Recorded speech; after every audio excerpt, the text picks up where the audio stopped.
Sobat UGM Channel semua, baik lagi di UGM Talks. Perkenalkan, saya adalah Bintang. Di sini kita akan bicara mengenai konsep kedaulatan pangan ibu kota negara. Yang mana kita ketahui bersama bahwasannya pemindahan ibu kota negara sudah menjadi mimpi sejak Presiden pertama, Bapak Soekarno, sampai Presiden ke-6 yaitu Bapak SBY. Baru Presiden ke-7, Bapak Joko Widodo. IKN terlihat diinisiasi dalam bentuk rancangan dan mulai dieksekusi, sehingga timbullah pro dan kontra. Pada UGM Talks kali ini, kita tidak ingin masuk dalam pro dan kontra, tetapi ingin menyajikan pandangan bahwa ibu kota negara yang baru nanti, yang lokasinya ada di bagian wilayah Kalimantan Timur, harus dilihat sebagai posisi strategisnya secara politik, ekonomi, sosial, dan budaya. Dan lebih jauh lagi sebagai miniatur simbol harga diri, jati diri, dan identitas bangsa Indonesia.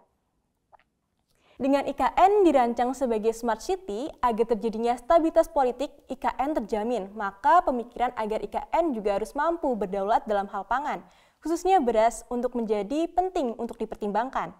Hari ini, UGM Channel kedatangan tamu istimewa, yaitu Profesor Dr. Said Susanto, Magister Sains. Selamat siang, Profesor. Selamat siang. Bagaimana kabarnya, Prof? Alhamdulillah, baik-baik. Sebuah kehormatan bagi saya untuk bisa diundang di channel ini. Terima kasih. Ya, alhamdulillah ya Sobat UGM Channel semua. Profesor Said Susanto itu merupakan dosen Fakultas Teknologi Pertanian Universitas Gadjah Mada yang mana memiliki main major. Beliau adalah hidrologi dan manajemen sumber daya air, terutama difokuskan untuk mendukung proses produksi pangan. Jadi tak salah nih Sobat UGM Channel semua, kita mengundang pada diskusi pada kali ini. Nah, mungkin boleh nih Profesor untuk dijelaskan bagaimana IKN harus bisa berdaulat dalam hal pangan itu sendiri. Terima kasih. Jadi sesuai dengan bidang ilmu saya ya, saya kebetulan puluhan tahun menekuni bidang hidrologi and water resources management. Ya, di situ tentu saja bidang itu sesuai dengan kompetensi di fakultas saya sebagai bagian dari Fakultas Teknologi Pertanian, bidang itu akan mensupport bagaimana produksi pangan itu bisa sustain gitu ya. Nah, untuk itu saya ingin mengajak para pemirsa untuk memahami dulu sumber daya alam kita, di mana kita berada, sehingga bagaimana kita memanfaatkan sumber daya alam itu bisa optimal gitu ya. Jadi perlu kita ketahui bahwa kita akan berada di wilayah yang sering disebut sebagai tropical monsoon climate ya, atau bahasa Indonesia itu wilayah iklim tropis monsunal gitu ya. Ciri khas dari wilayah itu kan ada dua season ya, musim hujan yang sangat ekstrim dan 6 bulan selanjutnya musim kering secara ekstrim. Nah, tentu saja dengan karakter itu kita harus terima saja. Nah, sehingga kita harus mempunyai elemen lain yang harus kita rekayasa, yang harus kita mainkan begitu ya. Nah, dalam konteks produksi pangan tentu saja tanah dan air sebagai environment untuk tumbuhnya tanaman itu menjadi penting untuk bisa kita rekayasa sehingga environment itu menjadi menjadi layak dan optimal untuk tanaman bisa berproduksi. Ya. Kemudian yang kedua adalah dari sisi biological system, ya, sistem biologisnya. Sistem biologis itu mengarah pada, kalau kita bicara pangan, terutama karbohidrat ya, beras gitu, tentu saja biologis itu mengarah pada varietas. Ya. Varietas harus kita ciptakan varietas padi yang unggul gitu ya. Nah, disitulah area kita bahwa kita harus merekayasa dari elemen proses produksi pangan yang bisa kita lakukan. Ya.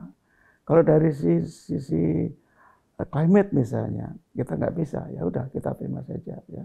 terutama dalam konteks sinar matahari ya, energi untuk fotosintesis. Tapi untuk tanah dan air itu masih bisa. Ya. Air dibendung, kemudian dialirkan ke sebuah wilayah, area tertentu, itu masih bisa kita tangani, kita rekayasa. Tanah juga bisa kita rekayasa, yang tidak subur menjadi subur. Begitu ya. Jadi kalau kita melihat realitas sumber daya alam kita, itu sebetulnya wilayah kita itu menjadikan manusia menjadi mudah untuk memproduksi pangan, ya, dengan data yang saya sampaikan secara singkat tadi. Untuk lebih jelas, mari kita pemirsa bisa melihat gambar yang ada di caption ini. Kelihatan di situ bagaimana posisi strategis kita Indonesia tidak hanya dari sisi climate dan sumber daya alam yang lain untuk produksi pangan, tapi juga dari posisi politik, ekonomi, budaya dan sebagainya itu luar biasa, betul-betul strategisnya. Ya tentu kita harus bersyukur ya dengan lokasi itu kita menjadikan mudah di dalam memproduksi pangan. Nah dalam konteks IKN tentu saja seperti disinggung tadi, IKN itu merupakan simbol, merupakan harga diri bangsa dan saudara ikon gitu ya. Tentu saja kita harus men-setting IKN itu harus stabil, punya stabilitas politik, ekonomi dan seterusnya. Salah satunya adalah pangan, khususnya beras, karbohidrat. Sehingga dalam konteks ini kita pengen melihat bagaimana IKN itu bisa menjadi area yang punya stabilitas tinggi dan tidak mudah dipengaruhi oleh faktor eksternal. Saya kira itu. Oke. Kemudian Profesor, apabila dari sudut pandang kebutuhan stabilitas politik dan ekonomi, di IKN ini perlu dirancang agar pangan utama beras bisa berdaulat. Nah, itu gimana maksudnya, Prof? Iya, jadi sangat betul bahwa seperti saya singgung tadi, IKN itu memang harus berdaulat ya, berdaulat dalam berbagai dimensi gitu. Nah, yang kita pikirkan di sini berdaulat dalam hal pangan. Ya.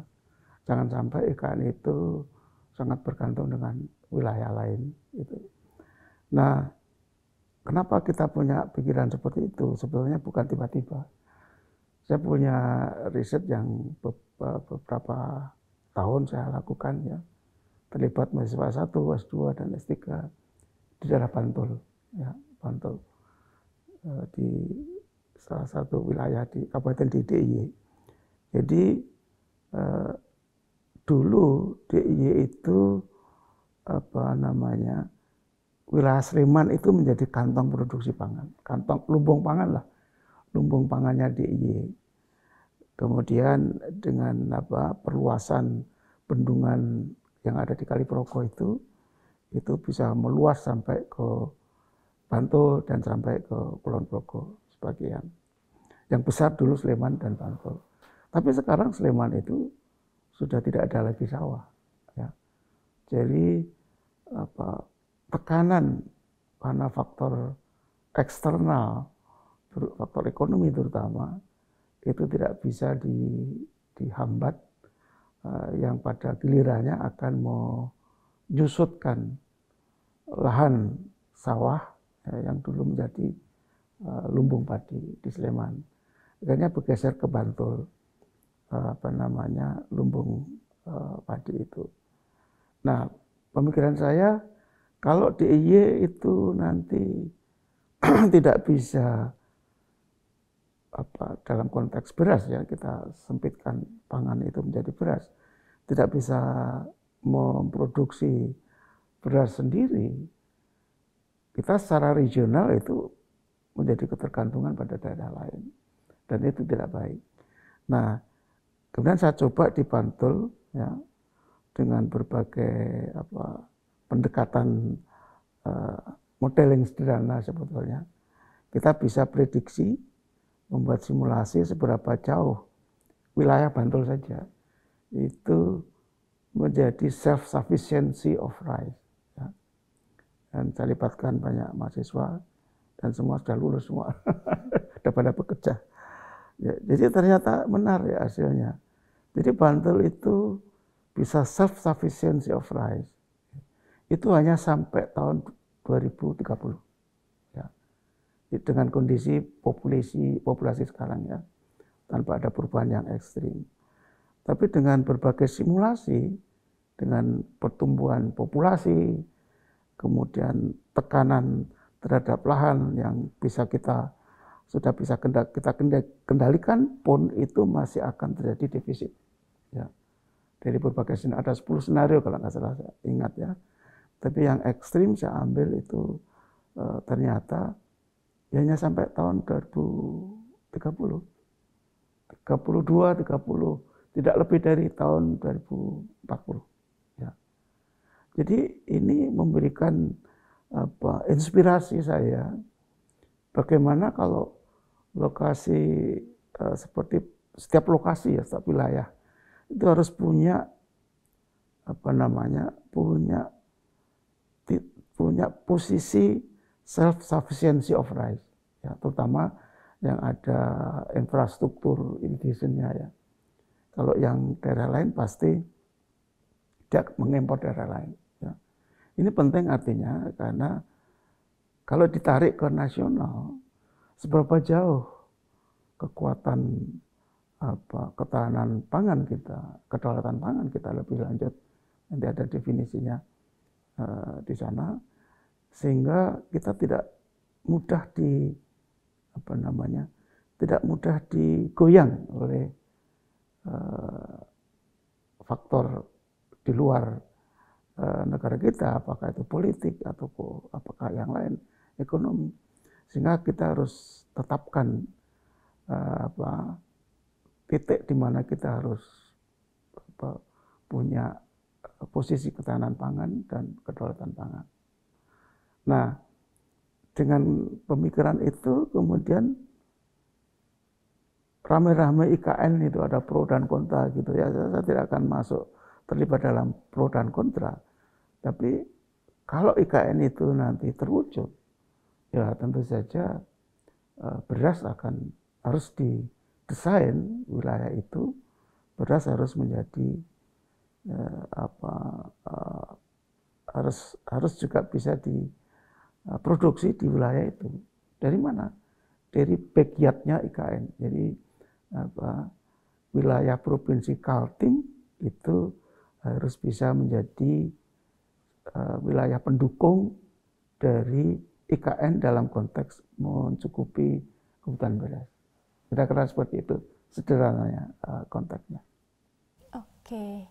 Nah, kemudian tadi mulai dari penelitian dari Bantul sampai DIY, kemudian muncullah desain-desain mengenai pangan ya, Prof ya.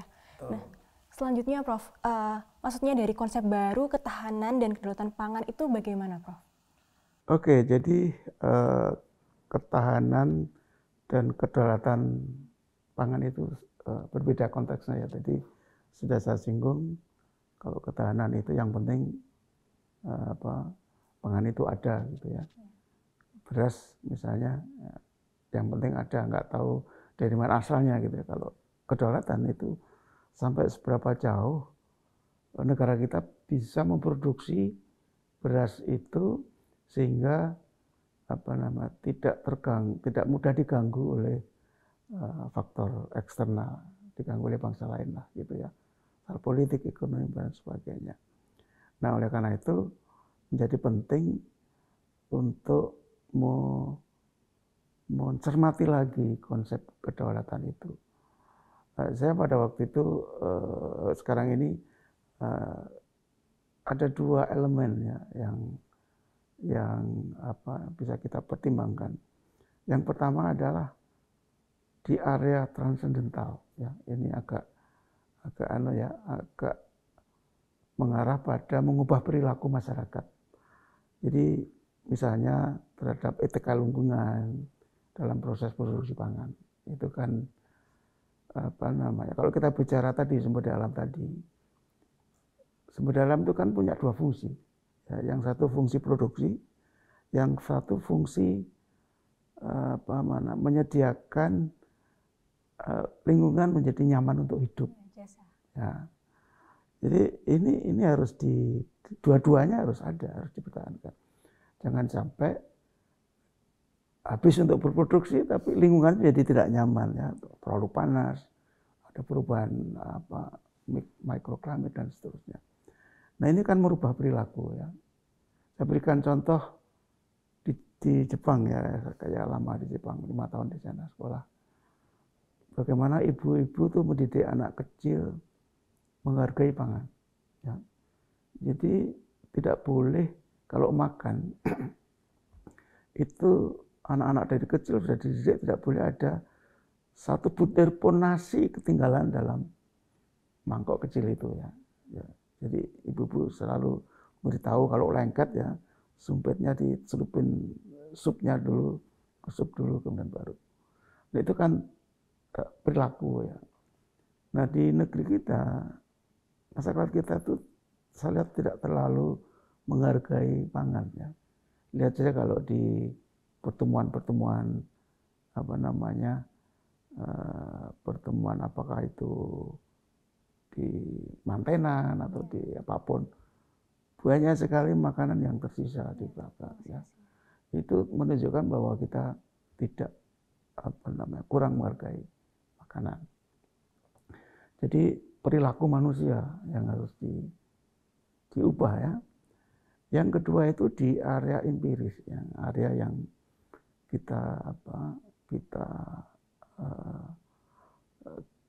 area nyata bisa kita rekayasa. Nah, itu bisa didekati dengan supply demand, ya. Supply itu direkayasa bagaimana bisa produksi maksimal, gitu kan. Maksimal tidak, ya, optimal lah, ya.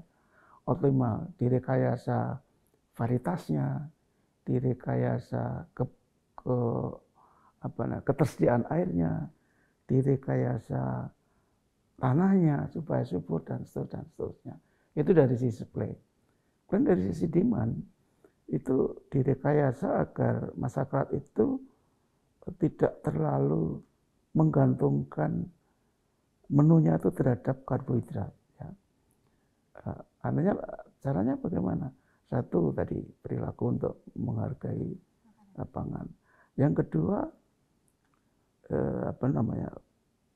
dengan bahasa yang lebih direct, ya, mengubah kerja otot menjadi kerja otak, gitu kan. Ya, kerja otak kan butuh karbohidrat, ya. Tapi kalau kerja otak yang dibutuhkan nutrisi protein, kan, itu. Bandingkan secara ekstrim dengan Jepang misalnya.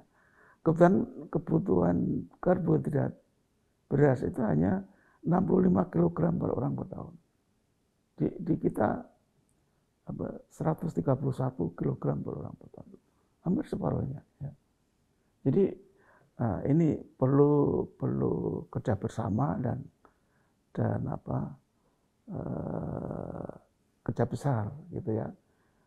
Ya harus dimulai, kalau tidak kapan lagi? Kalau enggak kita secara politik menjadi tidak stabil karena ketergantungan pangan. Mungkin bisa kita lihat gambar-gambar yang ada, ya, tentang apa yang saya jelaskan tadi, ya. Gambar misalnya ini, ya. Beras itu mempunyai nilai, ya.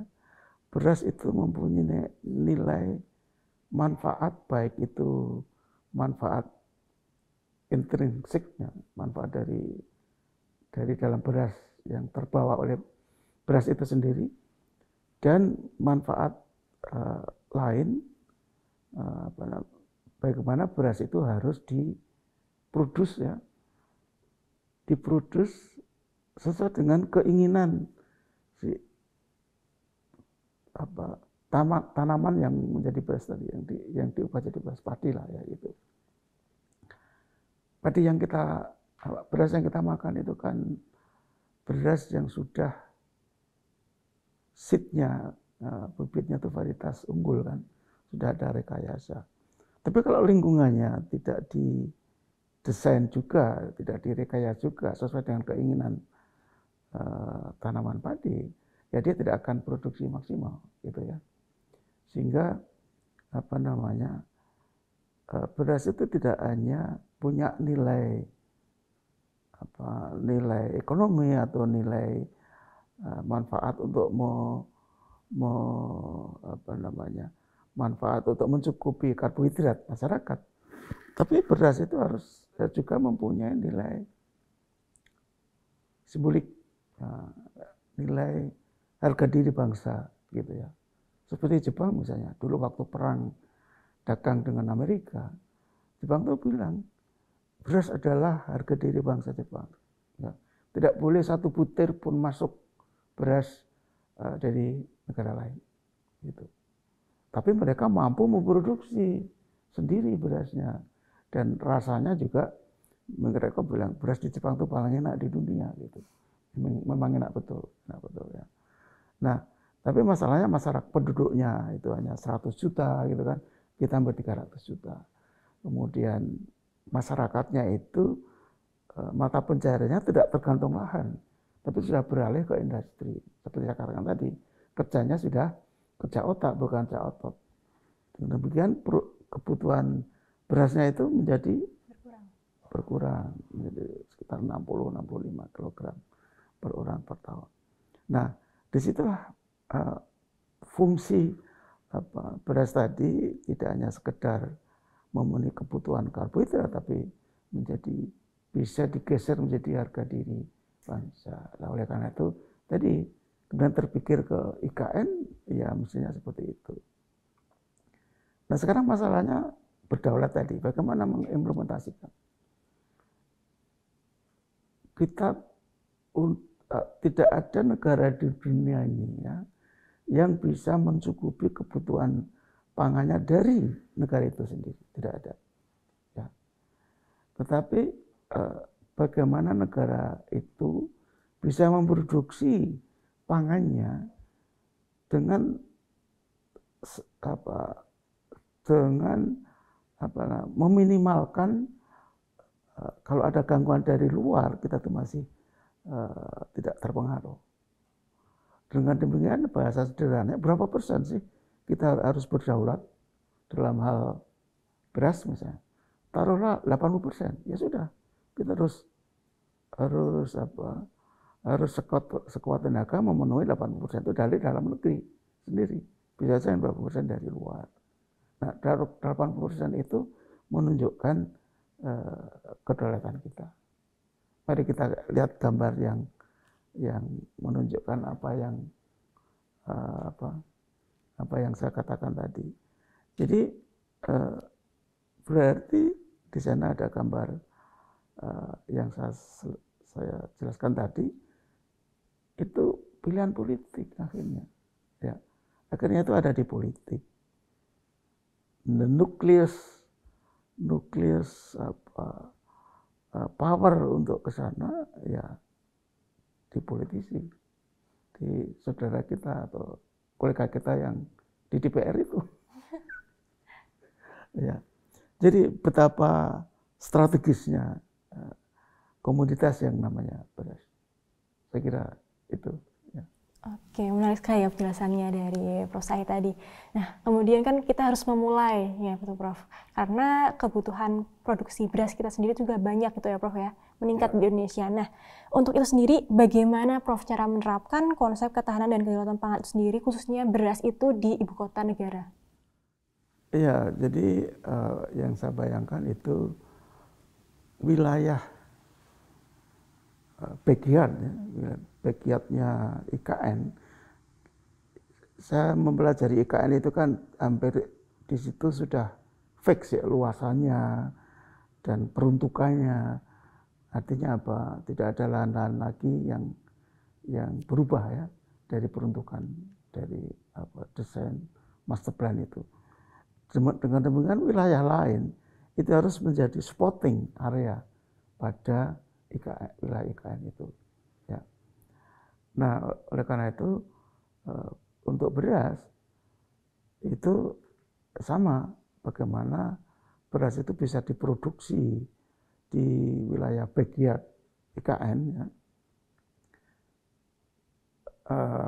Backyard itu menjadi area yang harus mensupport pangan, ya, terutama beras. Syukur bisa melebar yang lainnya.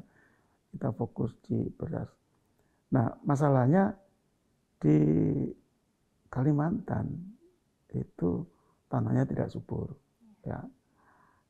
Rekayasa dari sisi tanah butuh energi besar, gitu kan. Yang kedua, dari sisi air di sana infrastrukturnya belum terbangun. Ya. Jadi kalau membangun bendungan untuk membuka lahan irrigated area itu juga masih panjang perjalanannya. Namun kita tetap harus punya desain angka seberapa jauh ya wilayah Kalimantan Timur yang didesain untuk dijadikan backyard pangan IKN itu nanti kemampuannya berapa persen, kan begitu logiknya. Nah, kalau tidak bisa di spot 100%, ya nanti bisa mengimpor dari daerah lain. Saya lihat sekarang itu dari Sulawesi Tengah itu sudah mulai dirancang untuk ke sana. Tapi Sulawesi Tengah yang Pinrang dan sebagainya itu untuk mencukupi Sulawesi aja sudah kurang. Jadi ya kalau disupport dari wilayah, dari mana? Dari Jawa sudah mau mensupport di wilayah lain itu sudah terengah-engah karena dari 300 juta penduduk 56% di Jawa. Ya. Jadi itu pekerjaan besar. Nah, oleh karena itu kita harus menginventarisasi, ya. Menginventarisasi wilayah backyard IKN di Kaltim saja dulu ya. Itu tentu saja dengan membuat peta-peta ya. Peta tanah, peta climate, peta sebaran water resources-nya, topografi, dan sebagainya. Nah, yang saya lihat peta-peta yang ada itu sekarang belum menjurus ke sana. Jadi kita belum tahu seberapa luas ya, area yang bisa dijadikan atau dikultivasi untuk memproduksi pangan, ya, terutama beras. Kita belum tahu. Ya. Oleh karena itu harus mulai dibuat, ya, sehingga nanti kita akan punya data seberapa jauh ya IKN itu bisa di-spot oleh daerah backyard itu. Oke, kalau tanahnya kurang subur bisa saja direkayasa. Cuman peningkatan rekayasa itu kan juga cost, energi, ya. Harus dihitung seberapa jauh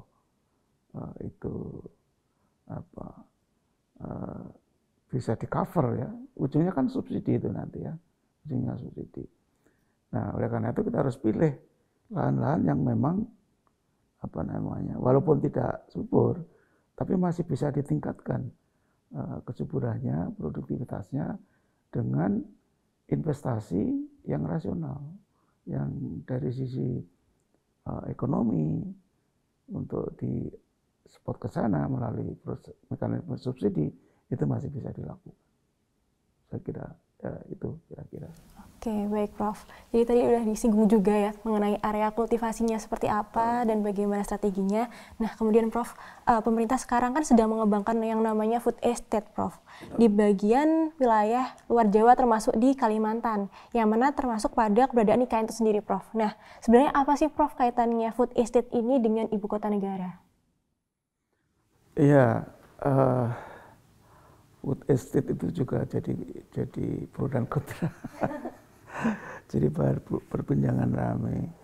Karena tidak semua komoditas pertahanan itu bisa dibawa ke ranah estate ya, ke ranah estate. Estate itu kan sebuah proses produksi yang mulai produksi bahan baku ya, sampai barang itu bisa dikonsum di masyarakat itu harus menjadi satu kesatuan sistem ya. Misalnya gula ya, ada pabrik gula, perkebunan, dia punya kebun sendiri, punya pabrik sendiri, nah itu bisa dikatakan estate gitu ya.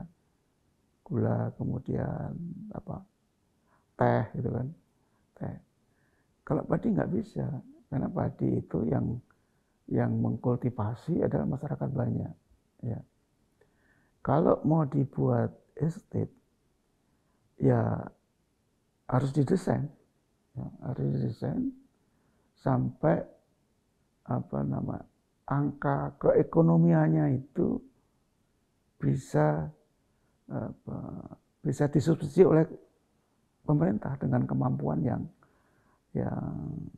kemampuan tertentu ya. Kemampuan subsidi pemerintah kan juga terbatas ya. Sekarang saja dengan produksi beras yang dilaksanakan oleh para petani, saudara kita yang petani itu kan subsidinya juga sudah besar sekali ya. Subsidi air, subsidi pupuk, subsidi hama penyakit, subsidi saprodi, subsidi mekanisasi ya. Tapi semua subsidi itu kan tidak langsung ya, dan tidak menjadi satu kesatuan sistem.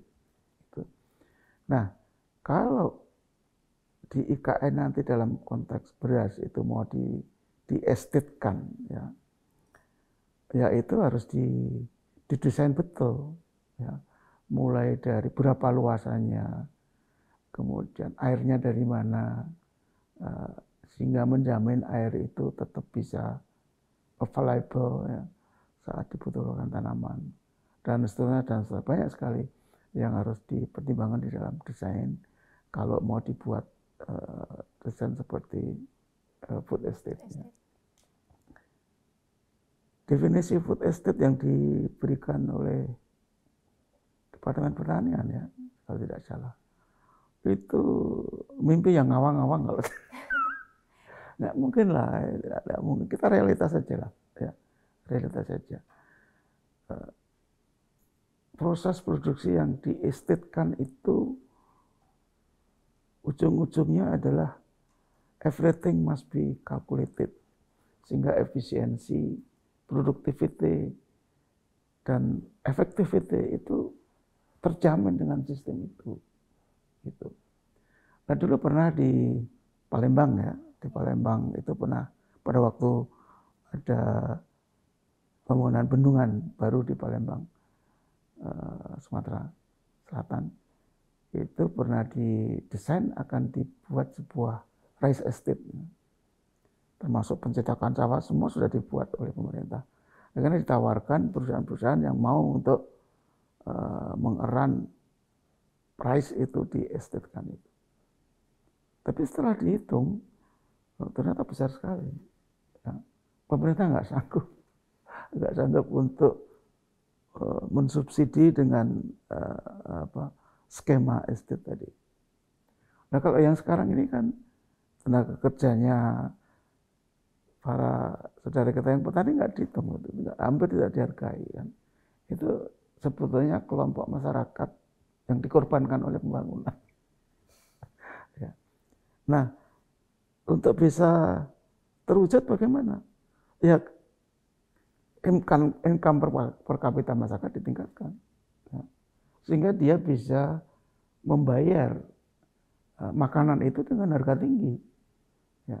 Dengan harga tinggi dan implikasinya pada proses produksi itu menjadi bisa harga ekonominya menjadi masuk. Ya. Oleh karena itu kan kalau kita luar negeri, kok makanan mahal sekali gitu ya. Ya kalau kita dikonversi ke rupiah, loh di Indonesia sekian rumah rupiah sudah makan di sini, ya nggak makan nanti. Ya karena apa? karena apa namanya, tenaga yang dipakai untuk memproduksi barang termasuk makanan ya, itu sudah ada standarnya, itu per jam, energi per jam yang dicurahkan untuk memproduksi barang itu dikonversi ke nilai ekonomi. Akhirnya harga produknya itu menjadi mahal, tetapi diimbangi dengan income per kapita masyarakat yang diperoleh dari non ketergantungan pada lahan, industri ya, industri. Tadi yang saya singgung tadi dari otot ke otak tadi. Ya. Saya kira begitu. Oke, tadi sempat di awal disinggung menimbulkan pro kontra. Nah, sebenarnya mengapa sih food estate ini dapat menimbulkan pro dan kontra, Prof? Ya itu tadi, apa namanya, kalau yang pro itu kan bagaimana komoditas pangan itu bisa dicukupi dengan baik oleh pemerintah, gitu ya. Tidak hanya beras, tapi berbagai komoditas makanan. Tapi itu punya implikasi besar juga, baik dari sisi ekonomi maupun dari sisi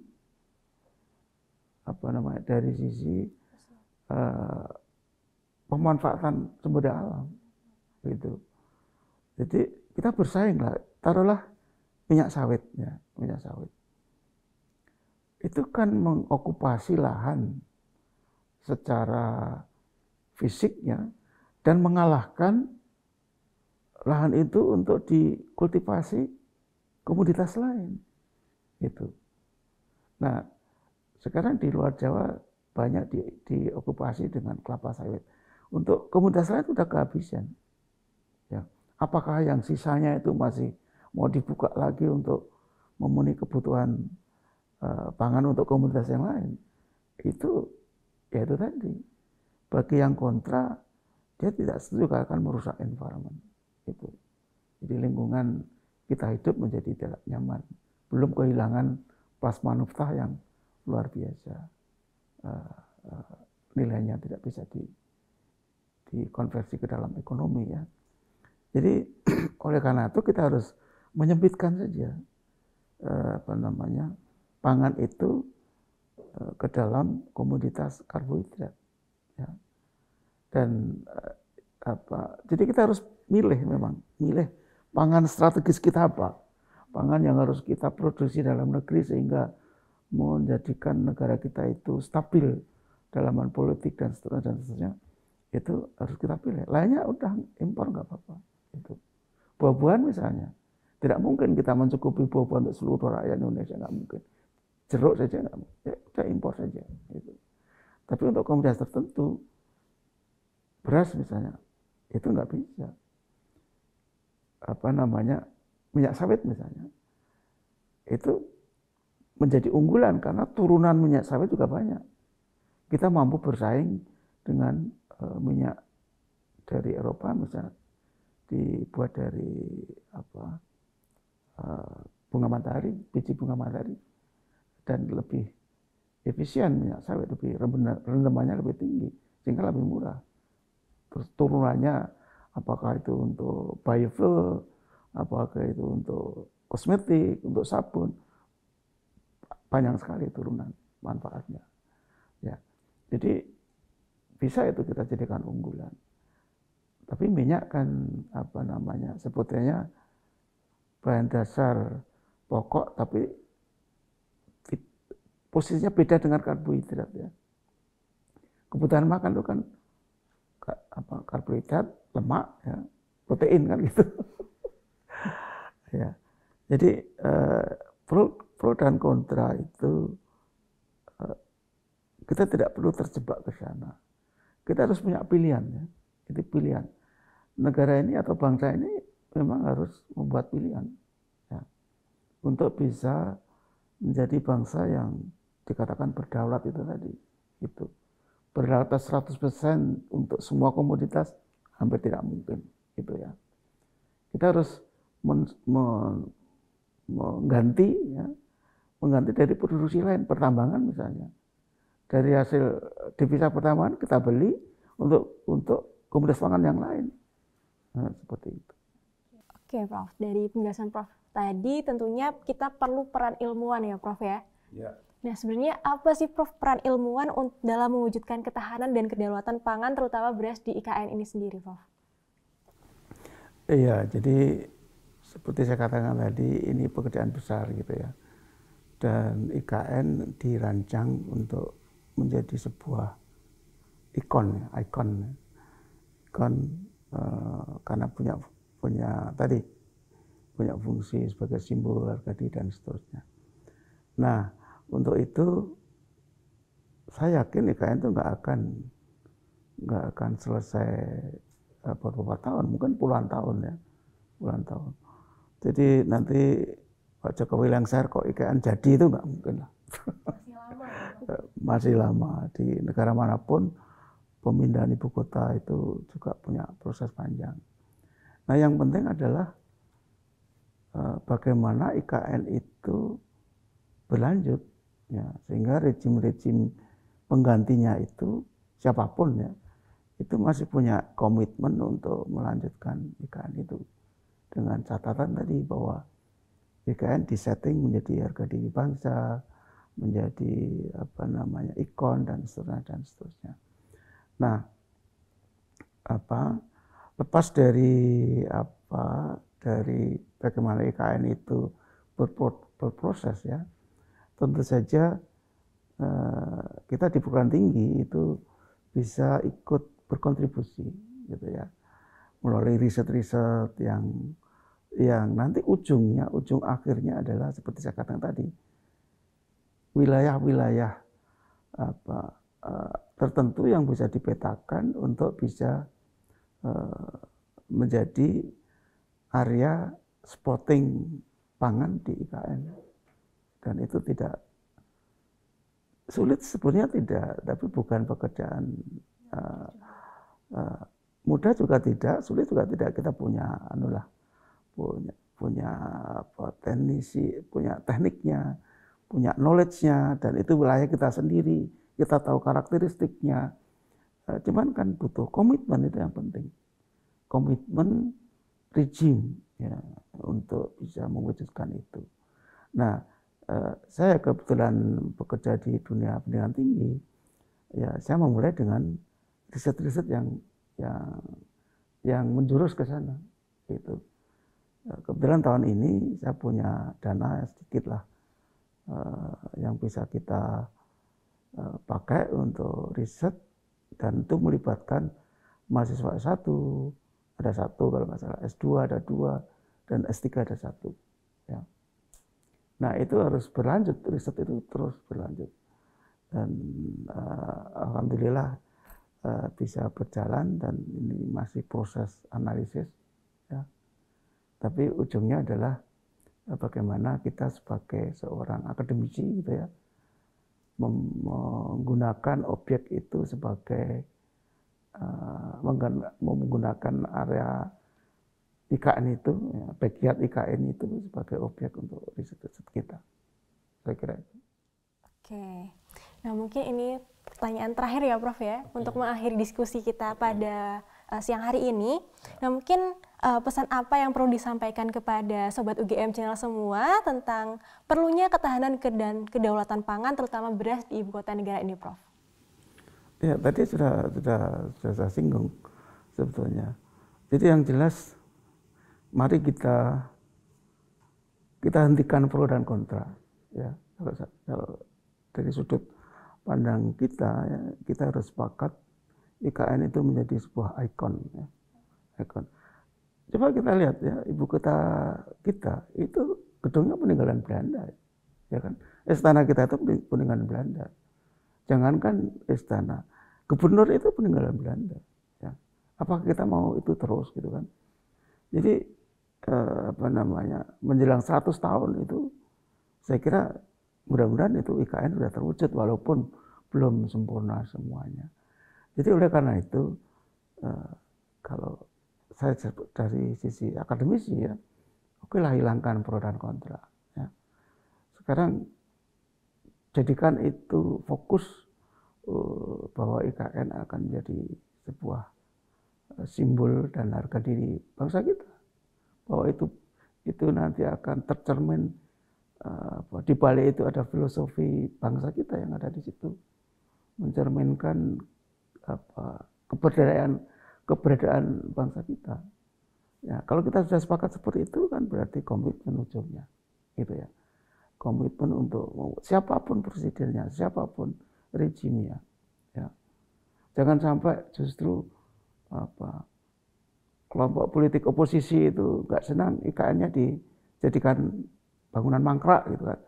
Ini kan ya jangan sampai terjadi seperti itu. Oleh karena itu kami dari perguruan tinggi riset akan berjalan terus dan saya tidak akan terpengaruh oleh pro dan kontra gitu ya. Jadi kita harus yakin bahwa IKN itu akan terwujud, itu berapa puluh tahun lagi saya nggak tahu, mungkin saya sudah nggak ada karena saya juga sudah sekarang 69 ya, tahun depan pensiun, jadi mungkin saya tidak akan mau lihat IKN gitu ya. Tapi pemikiran-pemikiran itu harus dimulai dari sekarang. Ya. Oleh karena itu siapapun, kalau saya mencintai bangsa ini, ya mari kita wujudkan. Ya. Seperti di awal tadi, bahwa pembinaan ibu kota itu sejak presiden pertama ya, sudah Bung Karno ya, sampai presiden ke-7 baru mulai dirancang gitu. Ya, saya kira itu mungkin yang penting. Jadi mungkin itu sebagai penutup ya Sobat UGM Channel semua, dan saya ucapkan terima kasih kepada Prof. Zahid yang telah hadir pada UGM Talks kali ini. Mungkin sampai jumpa di UGM Talks selanjutnya, dan sekian terima kasih, sampai jumpa. Terima kasih.